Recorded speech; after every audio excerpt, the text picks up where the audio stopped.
Flash Info sur Al24 News, bonsoir à tous.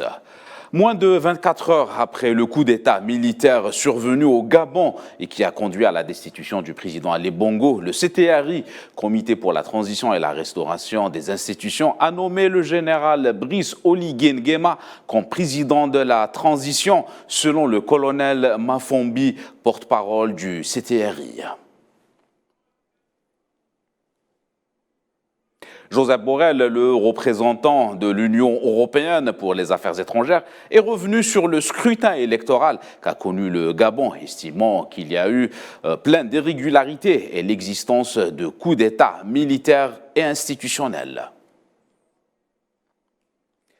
La Russie, quant à elle, lors d'un vote sur le projet de résolution concernant la prolongation des sanctions à l'encontre du Mali, Moscou, et par la voix de son représentant au Conseil de sécurité de l'ONU, a voté contre la résolution qui n'a pas pris en considération les préoccupations de Bamako et la position russe, selon Vassili Nebenzia, ambassadeur de la Russie à l'ONU.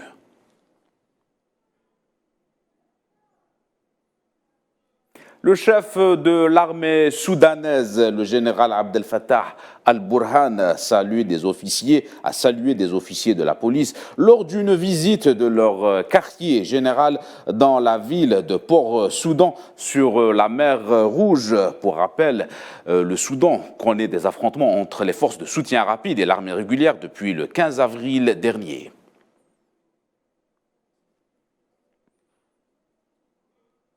Le président de la République, Abdelmadjid Tebboune, a adressé un message de condoléances à son homologue sud-africain Cyril Ramaphosa suite à l'incendie qui a fait plusieurs victimes et blessés dans un immeuble à Johannesburg.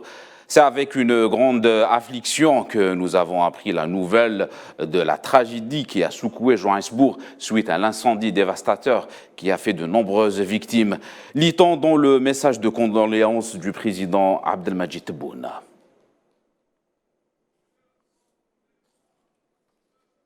Dans les territoires palestiniens, l'armée de l'occupation a procédé à l'arrestation de 17 Palestiniens, parmi eux 10 citoyens à Salfit et à Djinin et 6 autres dans la ville de Ramallah, au sud de la mosquée Al-Aqsa. Les forces d'occupation ont menacé de démolir 9 maisons appartenant à des familles palestiniennes. Et dans les territoires occupés de la Palestine, toujours, le prisonnier Ahmad Jamal du camp de Djinin a été condamné à la réclusion à perpétuité et 26 ans d'emprisonnement. Le directeur du club des prisonniers de Djinin, Montasser Samour, a rapporté que les autorités d'occupation ont condamné le prisonnier qui est en détention provisoire depuis le 18 janvier 2018.